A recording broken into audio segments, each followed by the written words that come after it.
Lori Alhadeff lost her 14-year-old daughter, Alyssa, in last Valentine's Day shooting at Marjory Stoneman, Douglas High School in Parkland, Florida. She was one of 17 students, faculty, and staff killed by a former classmate. The following is a Valentine's Day letter Lori wrote to her daughter 1 year after her death. Dear Alyssa, it's Valentine's Day, a day full of love, chocolates, and flowers. For me, it is more than that now. Last Valentine's Day was the last time I saw you. You wore a black and white dress, your long dark hair dangled, your makeup looked just right. Of course, your white Converse sneakers protected your feet as you walked into Marjory Stoneman, Douglas High School. Valentine's Day is now about memories.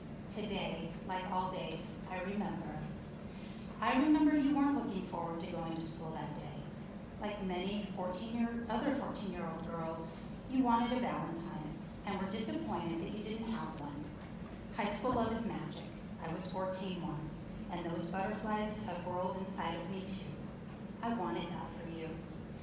I remember the golden gift bag I gave you that morning. It held a pair of diamond earrings to make you feel pretty, a chocolate bar to make you smile, and hair ties so you wouldn't ask for mine. I touched your ears, putting the stems of the earrings through your lobes. You said you were ready to go to school after that. You opened the car door. I love you, I said. I love you too, she said. Valentine's Day, the last time I saw you alive. A year has been a long time without you. So much has happened I want to tell you about. I watch your brothers miss you terribly. They want you to know they miss fighting with you. They say thank you for convincing Dad to get unlimited Wi-Fi. Dad fights for you every day. He's your voice. Grammy has honored you and become a school safety activist. We got a dog. Her name's Roxy, and she's a soccer player like you. She kicks the ball around the yard, but sometimes puts it in her mouth. And your soccer team? Wow, what a group. They wear your number 8 on their sleeves and have started using it sideways to honor you. Infinity. Oh, and I found out about the time you jumped off a bridge down by the beach. Alyssa, you jumped off a bridge? There are things I do in your memory that I never thought I could or would ever do. See, a mother's protective instincts don't leave when we lose the ones we love. I talk to other moms who have lost children. We talk about you. We talk about their kids. But when we look into each other's eyes, we see it, a fire. I ran for the school board. I won. I screamed on national TV, words of rage directed at the president. I started a nonprofit called Make Our Schools Safe, and there was a law named after you in New Jersey, Alyssa's Law. Mothers know, intuition prevails. Mine came as soon as someone told me there had been a shooting at the school. I knew you were gone. Rabbi Gutnick said, have faith, Lori. I said, no, you must start planning now. You were with me. I knew it.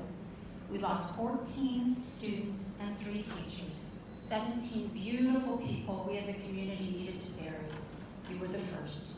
The next day, Rabbi Gutnick presided, and hundreds of people came from all over the country. If you remember from Bat Mitzvah classes, Shiva's last 7 days when a loved one dies. In those 7 days, I got so many hugs from people who loved you, from family, from people I'd never met, so many that I injured my neck. People, in a sense, loved me till it hurt. It's Valentine's Day. As I remember you, grief washes over me, but that grief emboldens me to fight for change. I wish I could take all the bullets for you. It's been a year since I saw you. You, in that black and white dress, those Converse on your feet, and that smile. I'll never forget that smile. It feels like yesterday. I just want you back. Love forever, Mom. Members, it's been 12 months since the shooting at Marjory Stoneman Douglas High School. And in those 12 months, 1,200 American children have been killed by guns. And in those 12 months, I'm sorry to say that nothing has been done by this legislature to prevent another tragedy like this or what we saw in Tucson from happening. I do know that at this time last year, Democrats had already introduced bills that would have kept deadly weapons out of the hands of dangerous people. We had solutions like universal background checks that 97% of gun owners support.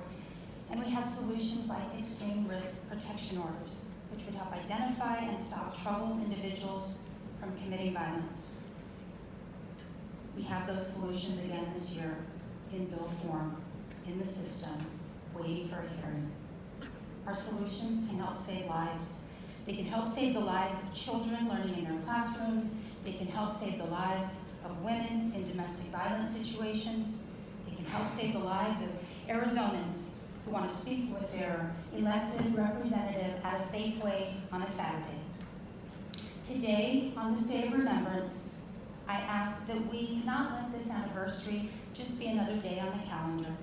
I ask that we commit to finding solutions to prevent gun violence in our society. I ask that we have the courage to act based on our shared values rather than partisanship. I know the thought of Arizona children being murdered is abhorrent to everyone in this room. I know that we all love our children and our grandchildren more than anything.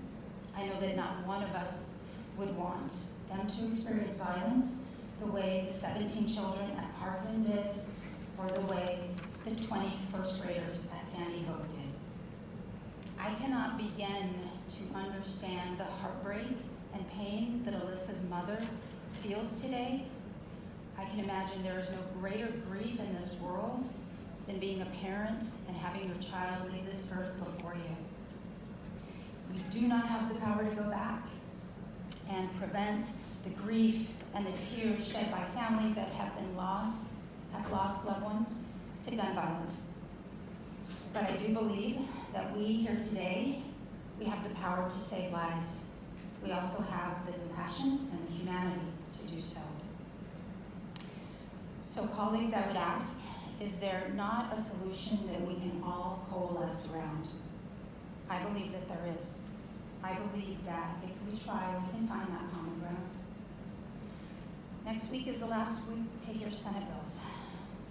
Please give these bills a hearing and an opportunity for debate. This is a public health emergency, gun violence, and we need to address it. Thank you.